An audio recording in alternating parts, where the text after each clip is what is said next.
Don't forget, you can reach the latest episode of Potomac Watch anytime. Just ask your smart speaker, play the Opinion Potomac Watch podcast. From the opinion pages of the Wall Street Journal, this is Potomac Watch. Welcome back.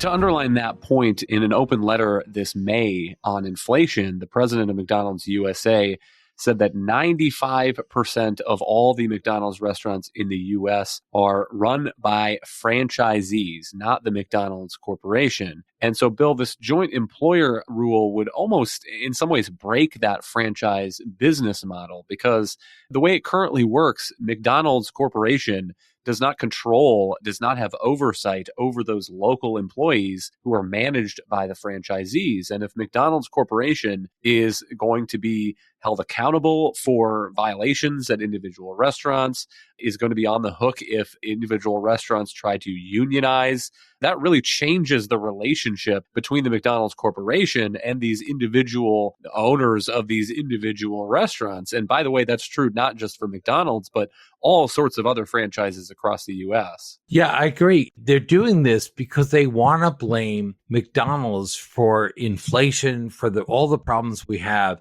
It's evil corporations. It's an old story. Rather than admit their own culpability in passing all these spending bills. It's amazing in America today, if you're successful, sooner or later, you'll be marked as an enemy of the people. And I agree with much of the letter by the McDonald's CEO. But the problem is that those kind of facts have very little bearing on the politics. They're going to proceed the way they do because that's their thinking. And they can never admit that they made a mistake themselves. So they're going to take it out on big corporations. That's a whole price gouging argument. Has anyone found a price gouger, by the way? I don't think so. Alicia, we'll give you the last word, but do you suppose that this McDonald's stop is effective politics by Donald Trump? Bill at the top said it looked like a brilliant photo op. And notably, the Pennsylvania races seem to be getting tighter.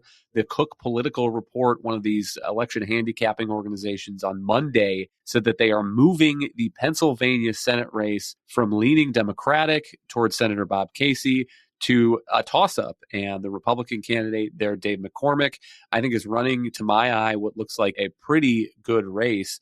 And so I grant that Donald Trump did not go to this McDonald's and get into the level of detail that we love to dig into here. He is not there talking about the joint employer rule in any specificity. But do you think this is good politics for him? Yeah, well, I think what was important is that he actually went to this, it was a franchisee and it was a small business, and he actually was, mingled with the workers and dignified this kind of work. Whereas Democrats, if you listen to them, if you listen to Harris's speech or that clip that we played earlier, she's really demeaning businesses and demeaning these kinds of jobs. And I don't think that plays well with the public, that certain jobs are bad jobs and we want to create other quote unquote good jobs and clean energy. Whereas Trump is saying, oh, these are all great jobs. It's great that people are working. It's great that people are launching businesses. And I think that celebration of business is something that came across from his visit, and something that voters are actually, they've keyed into, that there's one candidate that supports business and another one who talks like she does, but doesn't really. Thank you, Alicia and Bill. Thank you all for listening. You can email us your own McDonald's stories at pwpodcast@wsj.com. If you like the show, please hit that subscribe button. And we'll be back tomorrow with another edition of Potomac Watch.